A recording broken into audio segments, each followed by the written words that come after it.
Your journey is quite an interesting one, and you're doing this all at the age of 18. Your story of being able to go from being bullied to making an impact. How does it feel being bullied? Absolutely horrible. And what makes it worse is when you don't have that support from your school behind you. I was put in a headlock at one point and I had my head smashed to the ground, and all that came back from the school and the kid who did it was an apology. For me, that was the thing that hit the nail on the head of nothing's going to happen. I need to make this change for myself. What would you have wanted as an outcome? I would have wanted there to be...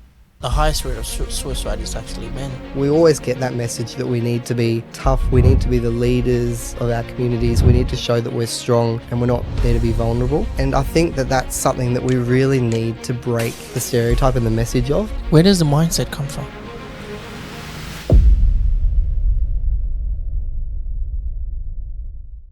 Welcome everybody, welcome to the Discover You podcast. I'm your host Jordon and I'm back again today with a special guest. I've got with me Jordon Humphreys, and Jordon Humphreys is the 2024 NT Young Achiever of the Year. He is the Youth Administrator of the Northern Territory. He is the 2023 Young Centralian of the Year. All his achievement under one man, and he's only 18. So today we're going to have a really good discussion in terms of fulfillment with Jordy. And Jordy, how are you, mate? Yeah, I'm doing pretty good. And you, Joel? Good, I'm doing good. Are you nervous? Oh, not really. I'm just really excited to be here and excited to look through fulfillment and share my story with you. Yeah, we're pretty keen to hear your story and hear what you're all about and your perspective on life and all these achievements you've achieved. There are a few, yeah. I didn't even list everything. I just listed the main stuff. It's quite impressive at the age of 18. Yeah, I think for me, a lot of it wasn't. I didn't expect it. Like if I could go back 4 years to my, I think it was 15, 16-year-old self, and I told them, "You're going to do all this stuff. You're going to be here in 2024." I just wouldn't believe it. I think I've just come so far so quickly, and it's just been such a surreal experience that's made me so proud of myself and everything I've been able to do. Achievements, more achievements. Where does this all start? It started back in 2021, where I started to realise that my voice really could make an impact. Yeah. I was a victim of bullying in high school throughout my entire high school life. Yeah. And for me, a lot of that culminated in 2021, where I just had enough and I felt I needed to do something about it. Yeah. And so late that year, I applied to the NT Youth Roundtable. Yeah. And from there, I got in, which was itself a huge shock. I didn't expect to be picked to represent the Northern Territory on that level. From there, moving into 2022, I worked on the Youth Roundtable, and a lot of it was around looking at mental health and bullying and how we can support victims of bullying. And then that moved into the end of 2022, where I lobbied to the Minister for Education at the time to change the Education Act so that there were actually guidelines on how to deal with bullying and how to support victims in private schools, because at that time there wasn't anything in there, and as someone who was from a private school, I was not supported at all, and those changes I believed really needed to be put in. And that really thrust me. All of that work I was able to do in 2022 got me to the positions I have now. I was named, as you said, the 2023 Young Centralian of the Year for all the work I've done in that space. Yeah. And then from there, I moved into the roles of Youth Week Ambassador, and that was about promoting Youth Week events in Alice Springs and around the Northern Territory and getting kids engaged in the school holidays and making them feel empowered to shape their own future. And moving into 2024, it's been a huge year doing Youth Parliament, being named Youth Administrator, and also Young Achiever of the Year. For me, it's just, I've come full circle of being able to see where I started off of just being a kid who wanted to make a difference to having all these platforms now and just being able to inspire others to make that difference. For me, that's been the big message from my journey. Wow. Your journey is quite an interesting one, and you're doing this all at the age of 18. Like most of us, we don't know what we're doing at the age of 18. And your story of being able to go from being bullied to making an impact. How does it feel being bullied? Tell us a little bit about that journey. Absolutely horrible. And what makes it worse is when you don't have that support from your school behind you. I got incredible support from my parents. They helped me through all of the struggles I had, and they still do.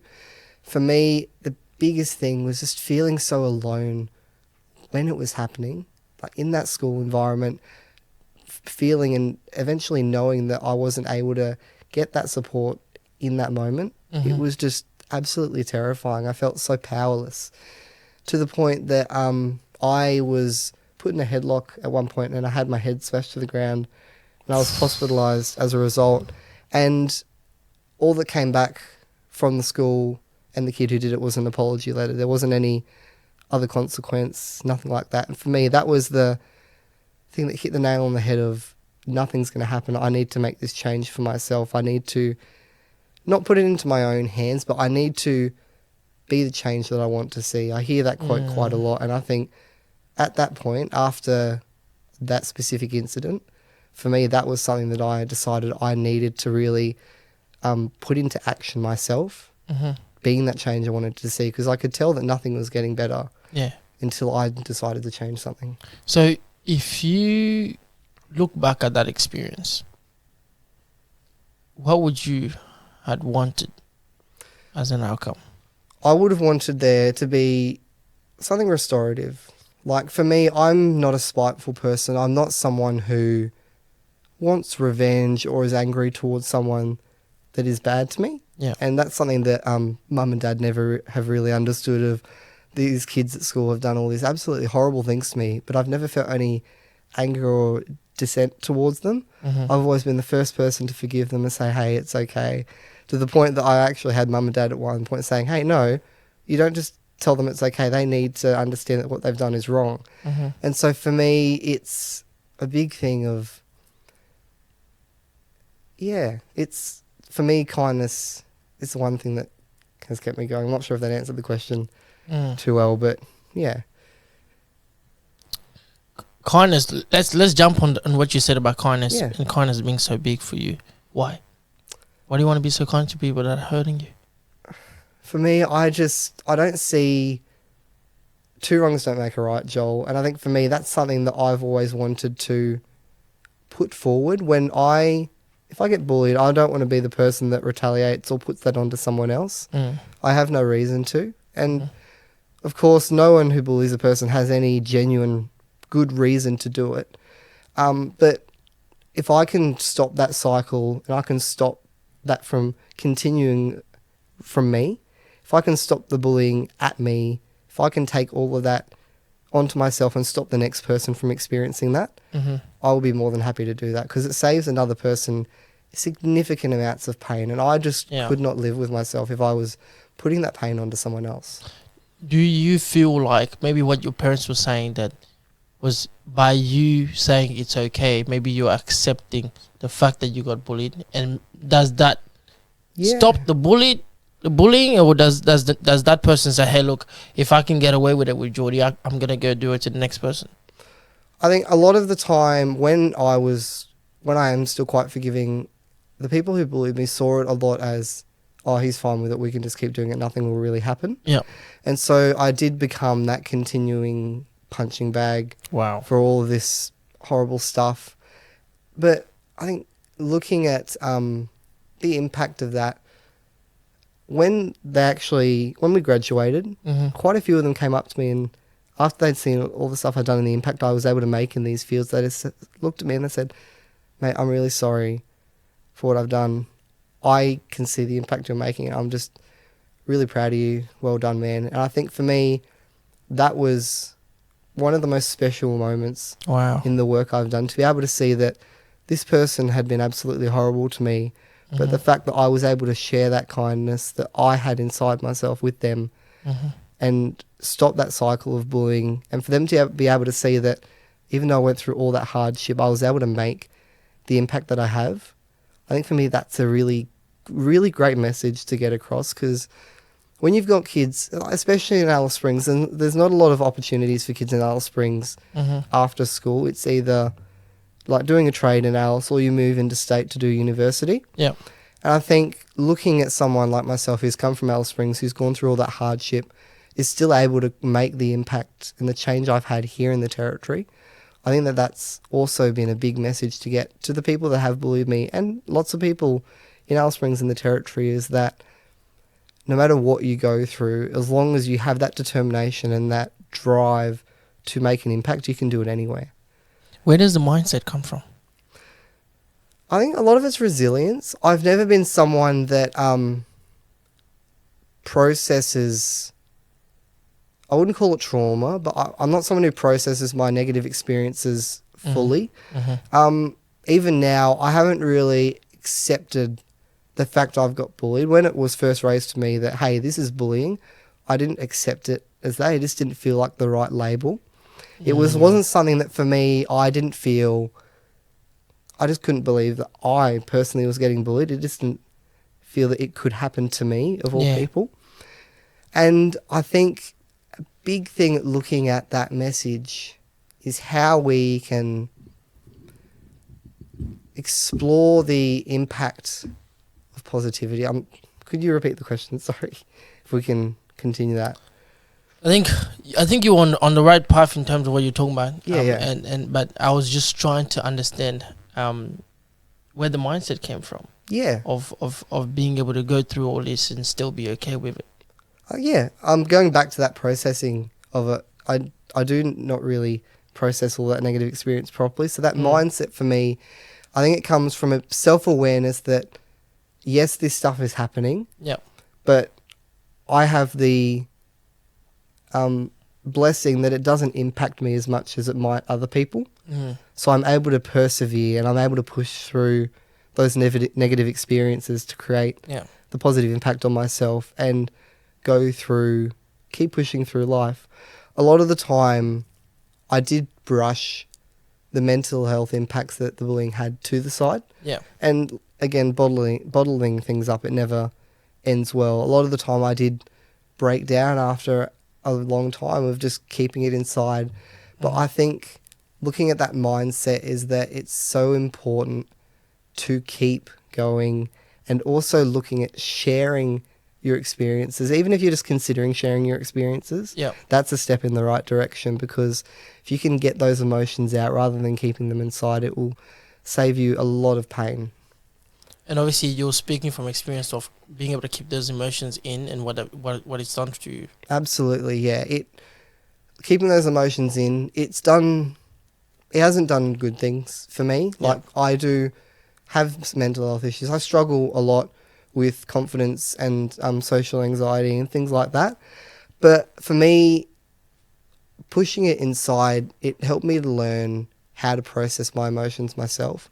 Now, of course, it's not something, people shouldn't bottle things up, but I think for me on a personal level, keeping it to myself sort of taught me a new resilience that I never really use it until things get really bad. So I think it's sort of that last resort sort of resilience. I've built up to that. And going back to the bottling things up, it's not just a personal experience that I've had with it, like seeing other people bottling emotions up, and it's just absolutely heartbreaking to see what it does to people. I read one of the statistics that was saying that the highest rate of suicide is actually men. Yeah. Why do you think that's the case? I think a lot of it is around the stigma of mental health among men, where we always get that message that we need to be tough, we need to be the leaders of our communities, we need to show that we're strong and independent, and we're not there to be vulnerable. And I think that that's something that we really need to break the stereotype and the message of, because when you're looking at someone, looking at our world leaders, they look like these really inspiring, dedicated and busy people. We only see the side that the cameras want us to see, that those people want us to see. We don't see the other side. We don't see them at home and that sort of thing. Even a lot of people come up to me and they'll say, look, you're just doing these amazing things. You just look so happy. You just look so incredible, so inspiring. And like, for me, it's great for them to see that public image. And I do share the public image almost entirely compared to my personal life. But I think it's also important to highlight that the personal life of individuals is also something that while it's not shared almost all the time, it's really important too. Because a lot of the people that follow me on social media that know my story don't know my story with mental health. They don't know my story with bullying entirely. It's something that for a lot of the time I've spent sort of putting it to the side, not really talking about it as much. Yeah. So it's really important when you're looking at men being strong, not talking about their emotions. It's a huge thing that we need to break the stereotype of. Looking at mental health, especially in Alice Springs. There was a kid in my year who took his own life late last year. Wow. And I don't know, I knew him somewhat well. I don't know the background of the reasons for him taking his own life, but for me, I guess it continues that message of not bottling up these emotions, because the thing that I saw amongst my year level when it happened is that no one really understood why. No one knew that this was coming. He was talking to people the day before. He seemed so happy. And I think that's really important here as well, is that it's okay to be vulnerable, and it's okay not to be okay. You don't have to put up that mask that admittedly I do quite a lot myself. In that matter, what organizations do you think in the Northern Territory that we have that people can go to? Headspace is a really big one. Yeah. I haven't personally used Headspace yet. Yeah. I access school counsellors, and I also accessed government mental health support. Yeah. Anti-government mental health support. I think the big one in the Northern Territory is Headspace. It's an online resource. It's you can go in person, and I just think it's a really beneficial resource for people in the Northern Territory, especially remote. Yeah. When you've got these offices out in remote areas, it's something that's really accessible in this day and age. Yeah. Wow. Your story it's got layers to it. It does, yeah.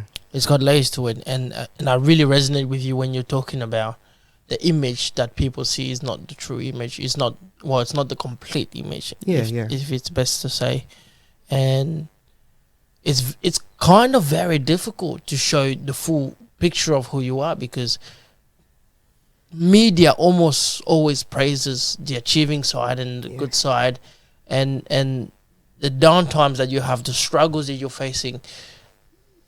No, I feel like personally with media, nobody wants to hear about the downtime you're facing. Exactly, yeah. And we should change that. Yeah. The media always wants the story that's the best. And, like, to be completely blunt, I don't think many people want to read a story about someone's bad mental health. But I think that because those are the hard stories to share, those are the stories that need to be shared the most. And we need to change the status quo. We need to change what's normalized. We need to change what's... Absolutely, yeah. Accessing support shouldn't be something that's seen as, oh my goodness, things are getting really bad, I need to access support. It should be a thing of, oh, things aren't going so good at the moment, I should access this support before things get too bad. Let me ask you a question it's a bit of a tough question, this one. Yeah. When was the last time you cried, Jordy? Last time I cried was probably about 3 weeks ago. For me, I was just really overwhelmed with a lot of the stuff that was happening in my life. I wasn't getting very good sleep either, so for me that's a really huge contributor. If I don't get enough sleep, I'm really emotional. Yeah. But for me, it was just suddenly feeling so overwhelmed for what I thought was no reason.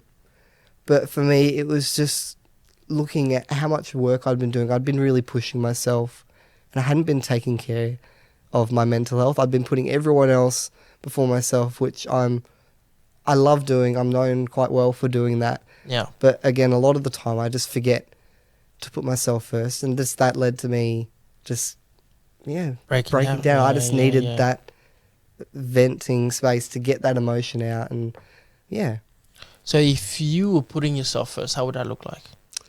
For me, again, it's a big one, is sleep. I don't get enough sleep. Also, just reflecting on how my day is going, how I'm feeling as a person. Because a lot of the time in the work that I do, it's always fast-paced. You don't really get the time to stop and have a think or reflect. So for me, going home at the end of the day and just stopping and taking a deep breath and just reflecting on the day and how I'm feeling and what I can do to make myself feel better.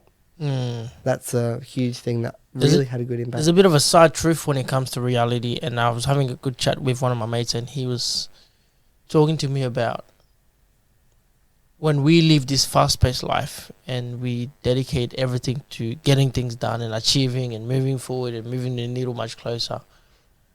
The sad story about that is that if you were not present, 10 years went by, maybe we might forget about you. Yeah, exactly. And someone else will come and make that change. Yeah. And so, yes, we want to make the change and we want to make the impact, but we also want to make sure that we are living the highest quality of life that we can also live in this life. Absolutely, yeah. And like for me, I got to a point in 2023 where I had really, quite honestly, put myself to the side. Yeah. And it was quite a crucial year for me that I shouldn't have done that at all. I was doing year 12. I was putting all the advocacy stuff that I did first. And like it's stuff that's really important to me. But I also, looking back, I did need to focus on the academic side a lot more in preparing myself for my future. Yeah. And for me, when you're looking at prioritizing yourself, it also includes prioritizing your future. Yeah. When you're making decisions, you need to think about the future as well, not just in the present. Because a lot of the stuff I did, it's made a huge impact now and it will into the future. But it's not something that's going to directly affect me as such. It's not something that's going to be continuing for the rest of my life.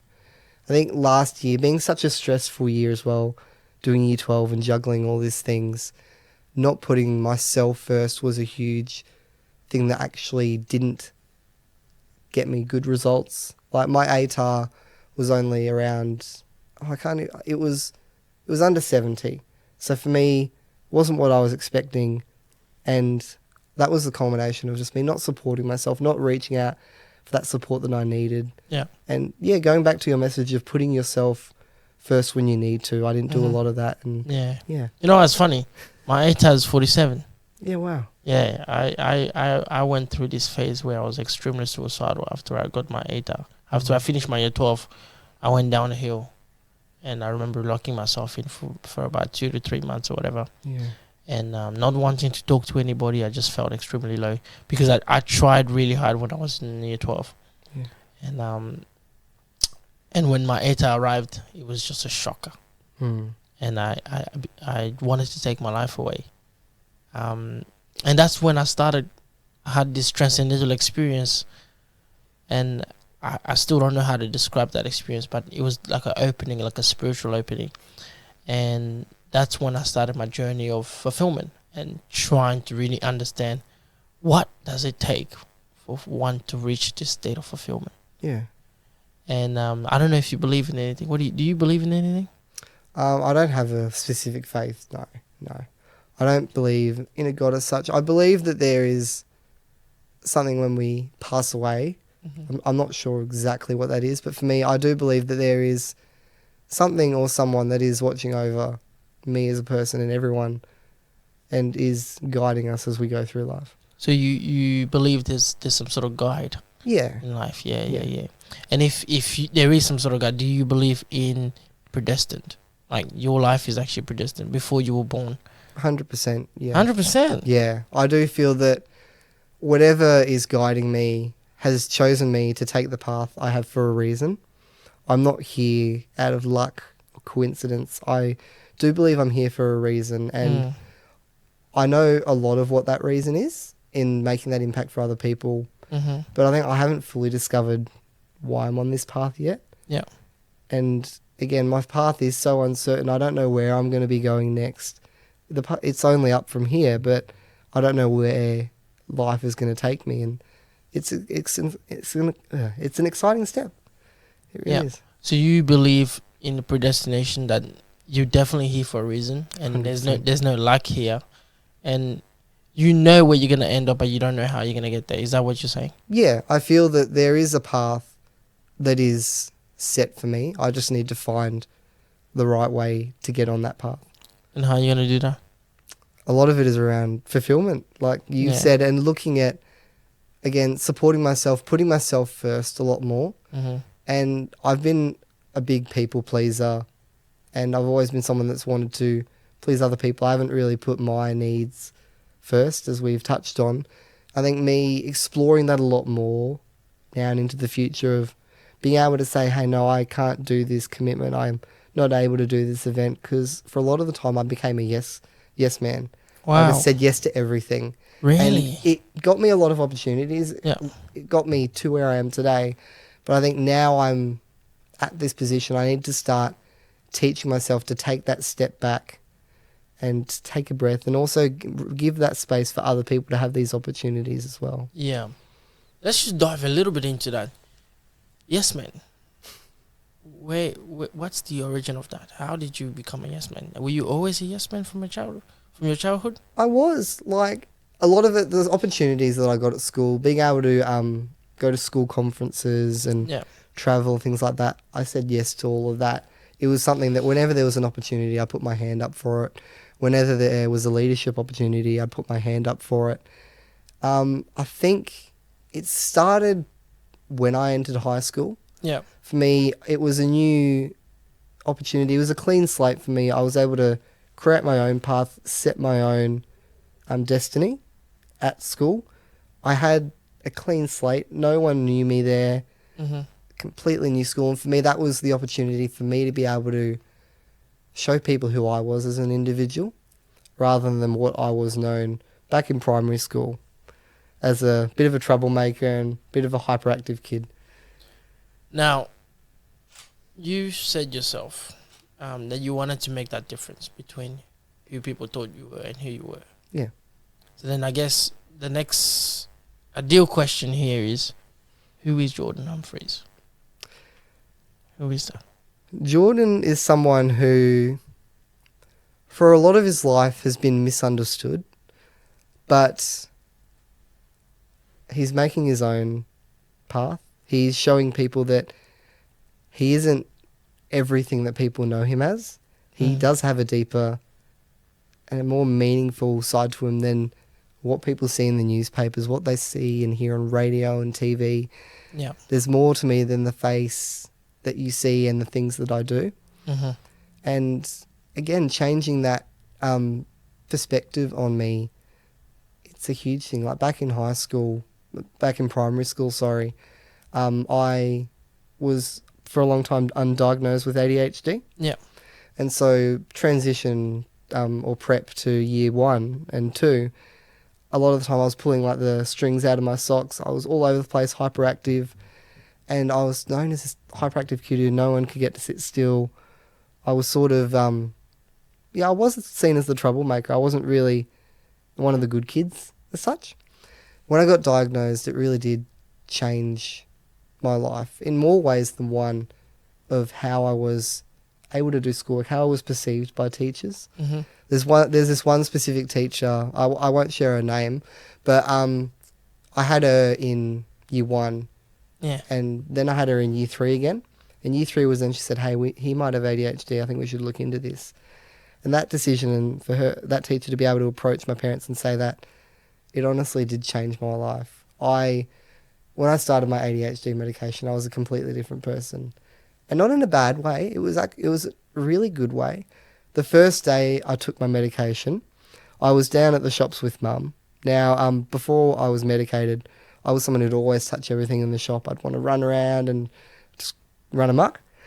And that first day of taking that medication, I went down to the shop with Mum, and we get out and Mum's almost in tears, and I hold her hand and I say, Mum, what's wrong? And she said, Jordy, you didn't touch a single thing in the shop today.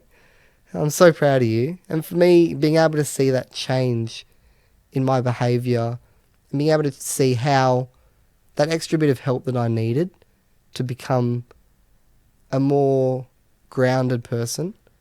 At such a young age, I was only 8 or 9. It still just had a profound impact on me, and I still remember it to this day. Wow. I'm in a little bit of tears there, because I can see two sides of this story.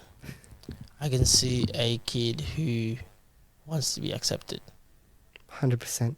And high school made that so hard. The bullying that I experienced, it was a collective thing amongst a lot of people in my year level, and there were a lot of people who were really supportive of me and tried to be really supportive. But I think when you get those experiences of bullying and you don't feel accepted, it makes it hard to try and move into these spaces, try and move into social groups and things like that. Yeah. When you're isolated like that, it makes it so hard to have that confidence in yourself, because on a personal note, I felt for quite a while, am I good enough? Am I someone that is likable? Am I just someone that's going to be a loner for the rest of his life and just won't achieve anything? I think being in that space in high school, it really had a bad impact on me looking at my self-confidence. What is a common negative thought that comes to your mind as often? The most common? Yeah. About yourself? That no one likes me. I think that's the big thing for me. And it's imposter syndrome is a big thing. Wow. In all the events that I go to, I just think I don't belong here. And a lot of the time, quite a few events I don't. I'm the 18-year-old in a group of 40 to 60-year-old people, and I'm the only cute person that's like, under 20 there. It's a huge thing. That's probably the only valid imposter syndrome that I've felt.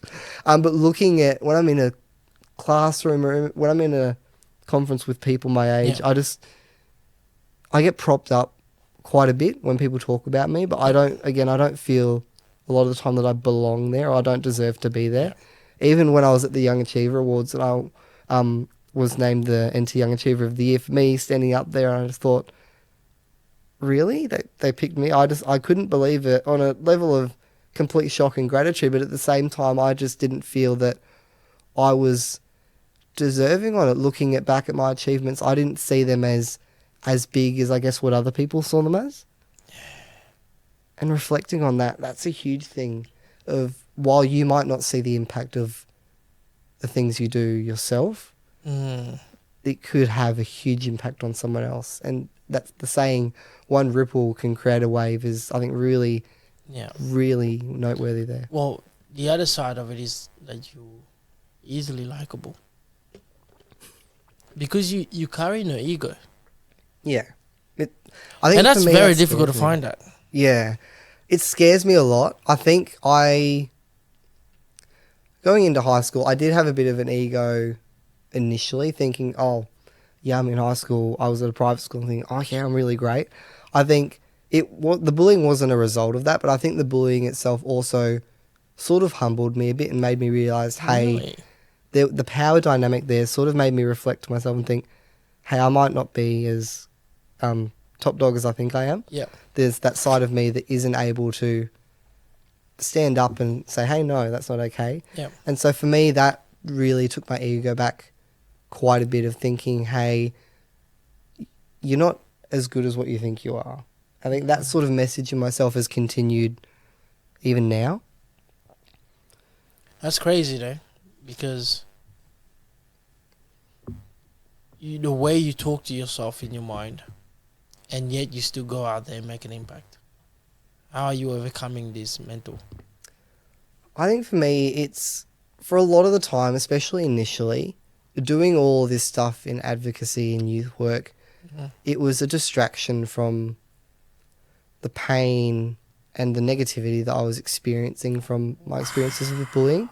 But over time, I didn't realise it until it had actually happened right in front of me, that I was slowly changing from it being a distraction to being something that was actually fueling me and keeping me going. Wow. Of that impact that I was making, rather than it being something that was stopping me from thinking about the bullying I was experiencing, and it turning into me stopping the bullying I was experiencing.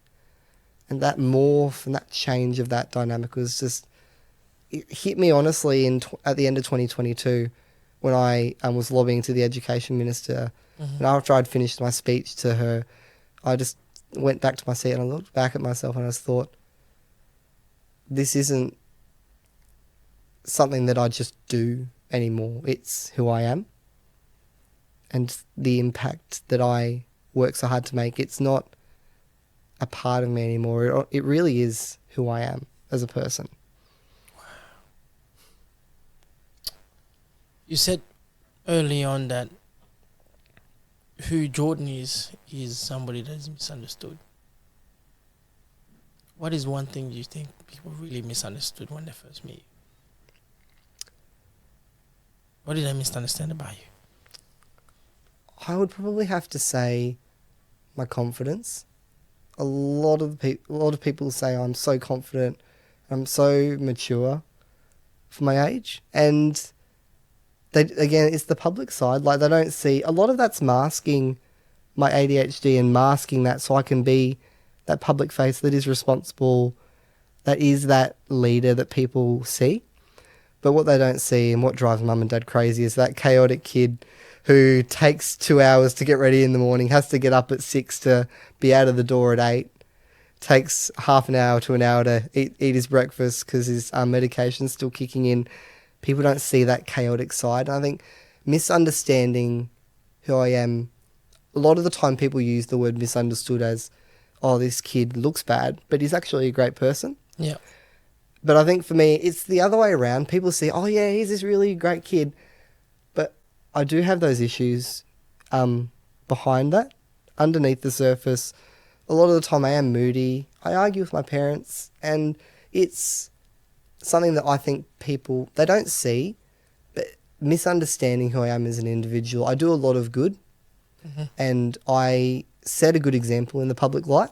Yeah. But I think I also need that time to just be free from that pressure of being that image, and people misunderstanding that the stuff I do in public isn't all of who I am. Why don't you set yourself free? Honestly, because that image you're portraying is you're the one doing that image. Yeah, you're maintaining that image. When I won NT Young Achiever of the Year, there was actually a point in time where I stopped for a second and I thought, okay, this is it for me. It's my time to stop. And I actually got back from Darwin that the night, I think it was a couple of days after the awards. Yeah. And I sat down with Mum and I said, Mum, I think I'm going to stop. She said, what do you mean? I said, well, I'm not 60 or anything, but I think retire is the right word from this. From all of my youth advocacy stuff. I know. Saying retire as an 18-year-old, it was something, even Mum gave me a weird look. She said, Jordy, you're 18. So I think for me, at the end of the Young Achiever Awards, and I got back to Alice, and I just thought, it's my time to stop doing all this stuff. For a lot of the time, I thought about stopping youth advocacy altogether. I felt that it was time for me to move on and give the next generation of these leaders that experience, even though it's only a bit. I can't take you seriously, man, because you're 18 and you're talking about giving the next generation. I think for me, it's like, when you work in these spaces, it's quite surreal. Yeah. After 3-4 years in the advocacy space, it feels like a long time. You feel like you're 60 years old. Like, you look at these new people coming through, especially this year with the round table. Yeah. And I look at them, I was like, oh yeah, I'm 18. And I realise there's a 15-year-old on the youth round table, 16-year-old. I was like, oh my God, that was me 4 years ago. Yeah. And it just felt right at the time. And I said to Mum, because she said, okay, if you're going to do this, why do you want to do it? And I thought about that for a while. Yep. And for me, I went back to her and I said, look, through all the advocacy stuff that I've done, I put my personal life, including my parents, to the side. They had always been and have always been really supportive of me and all the stuff I did. But at the age of 15 and 16, Mum and Dad lost their little boy that they'd had for so long in me, of this playful Jordy who was always making jokes and doing all of that. I focused almost entirely on the advocacy space, and in that I lost a significant part of my childhood and those last few years of my childhood before I turned 18 to that. And I sat down with Mum and I said, look, I'm already 18, but I think it's time that you got your little boy back and I was able to spend a bit more time with you. Because at the start of 2024, I was busy. I was doing a lot of stuff all the time. I was working and then doing the advocacy stuff. I was rarely at home. And she grabbed my hand and she told me, no. And I said, okay, why? She said, no. I said, no, you need to tell me why if you're going to say that. And she said, we've always been supportive of the stuff that you've done because it's made you who you are as a person and you've been able to create a better impact for everyone. And for me, I'd always seen me brushing mum and dad to the side, my personal life to the side as a negative thing. But for them, it did hurt them a bit, but it also made them quite proud to see how I had changed and developed as a person. To see that even though I had lost those last few years of my childhood, I'd become a man that I don't think mum and dad or anyone else had really expected I was going to be. Wow. Again, at the age of 8 or 9, I was a little rat bag. I was causing havoc. And I think for them to be able to see their only son come and just do these things by himself, it's just been so incredible for them. Wow. I think that's a lot of the reason why mum said, no, you're going to keep doing this, is that she wanted to keep seeing me make the impact that I have. Mm-hmm. Even mum and dad were shocked in 2022 when I was on the youth round table. I don't think any of us expected me to get on. And from there, it just kept going up and up and up. And it got to a point where in 2022, mum was really nervous about me flying on my own for the first time to Darwin for the round table meetings. And she joked about it. And she said in 2024, I'm at the point where I just say, oh, yeah, which city are you flying to now? The advocacy stuff had just become such a normal part of my life and part of their life. It was something that I think they didn't want to let go of either. Yeah. I see 3 different roads here that you tell me if they're conflict. Yeah. So I see the little Jordy who's trying to really understand himself in that.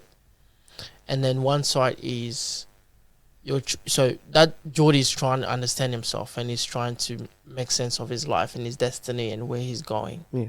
And then on one side you've got the public figure, Jordy. 100%, yeah. And you've got to maintain that image and you got to keep them happy. Yeah. And then you've got the family figure, Jordy, who you also got to keep the family happy. Yeah. So now you're in a bit of a dance. Do I you am. keep the public happy? Do you keep yourself happy? Or do you keep your family happy? It's hard. And like, I have a cousin, his name's Charlie. He lives down in Adelaide with my aunt and uncle. Mm-hmm. For a lot of the time, I found him quite annoying. Like, at the age of 15, 16, and I think he was 8 or 9. Yeah. And I'm just looking at this kid who's always wants to spend time with me when I'm visiting Adelaide. And it's like, yeah, okay. But I think I had my grandma sit down with me at one point and she said, Jordy, he's not doing this to annoy you. He really looks up to you. Wow. And I didn't understand that at the time. Mm-hmm. But the journey that I've been on in the advocacy space, I reflect on it and I realise that he was looking, and he is still looking for someone that he can look up to, but also be that cousin and that friend. Yeah. And I wasn't that person for a while. I did get annoyed by him, and I think I need to, and I have been focusing on that a lot more, of being that role model for him that he really wants and really needs, and spending that time with him. That familial connection is really important to me, and with him being in Adelaide and me being in Alice, it makes it quite hard. Yeah, I think spending that precious time that I do have when I'm down in Adelaide with him is just so important, because this is a kid that I see a lot of myself in him, of that little hyperactive kid who's running amok and that sort of thing. But I also see that really caring side. Like, Charlie's a wonderful kid and he's just so caring and so kind. And I really want to share my experiences with him in a way where he can become more resilient. So if Charlie was right in front of you and you wanted to give him an advice, what advice would you give him? Always have confidence in yourself. Because for me, through everything I went through, the confidence wasn't always there. And I think that confidence, if it was there the entire time, I would have been able to get through the stuff I had a lot better. Mm-hmm. And especially when when you're on your own in the situations, when you feel alone, you feel like you're the only person on your side. Yeah. Having that confidence that you've got support, especially, it's a really important thing. Can you take us back to a time where you felt like giving up? I would probably say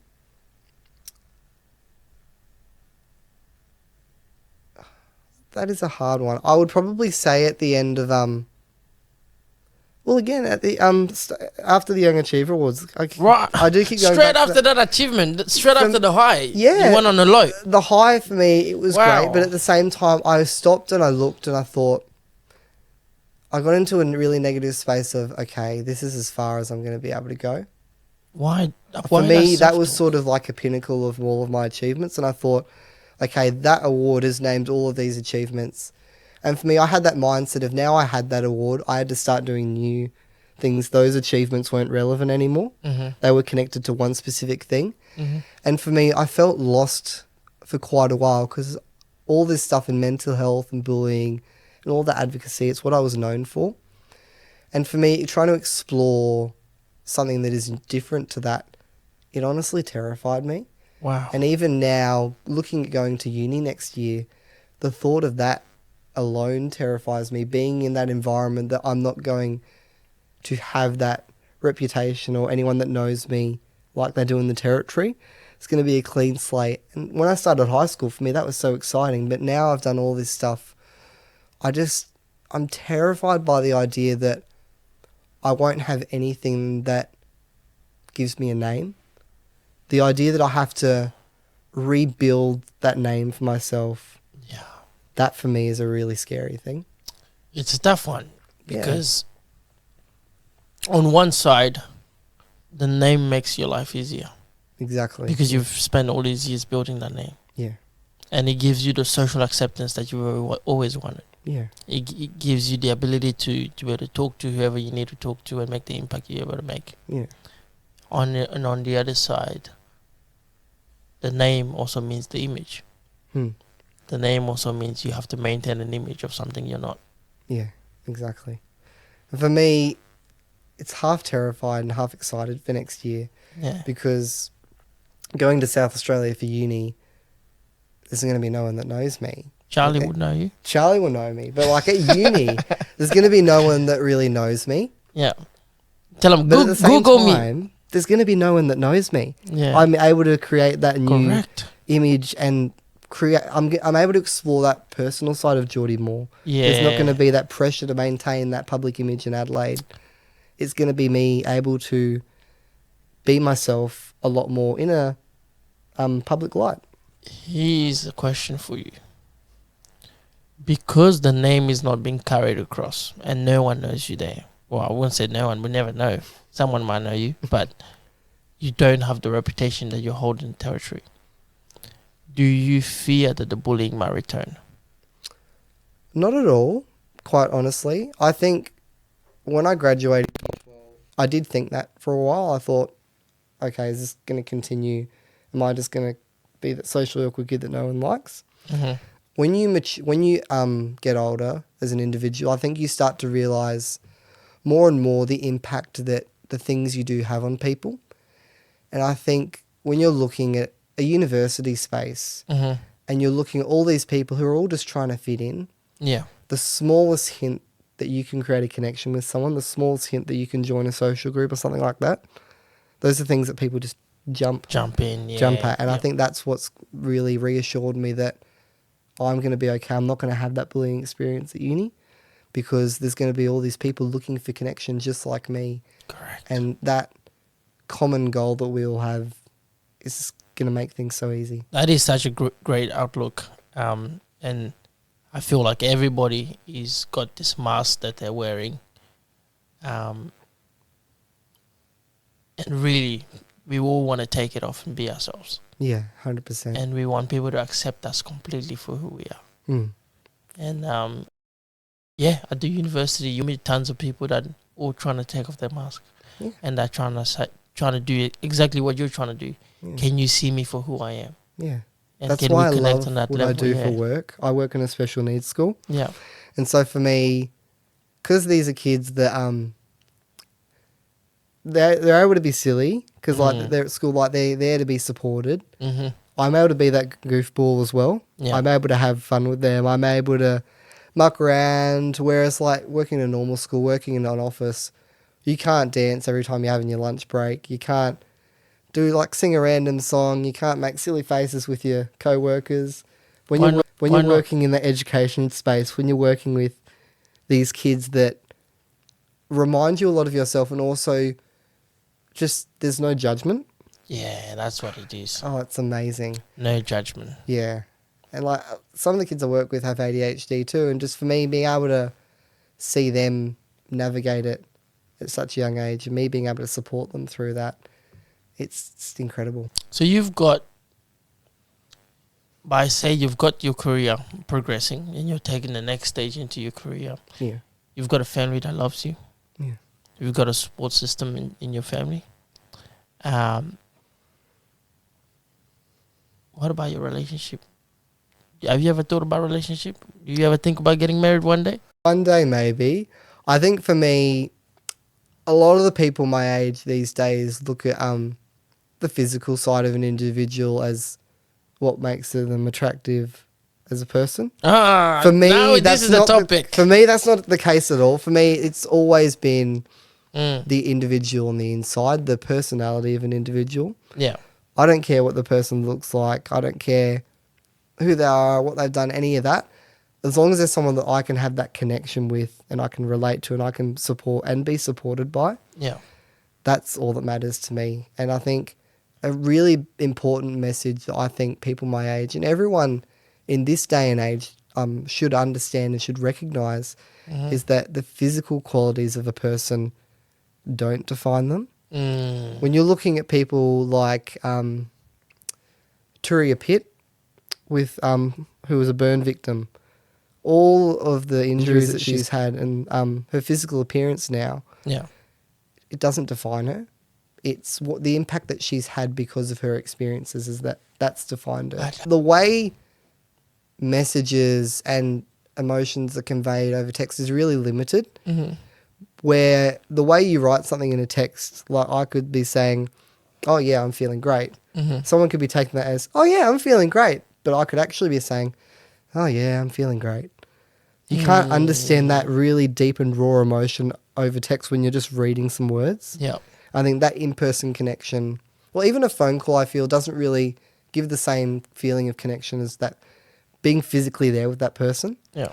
Like if I was to do this podcast with you in Alice Springs, I don't think I wouldn't have the same experience. Yeah. Because I would feel isolated from your experience being in the room doing it.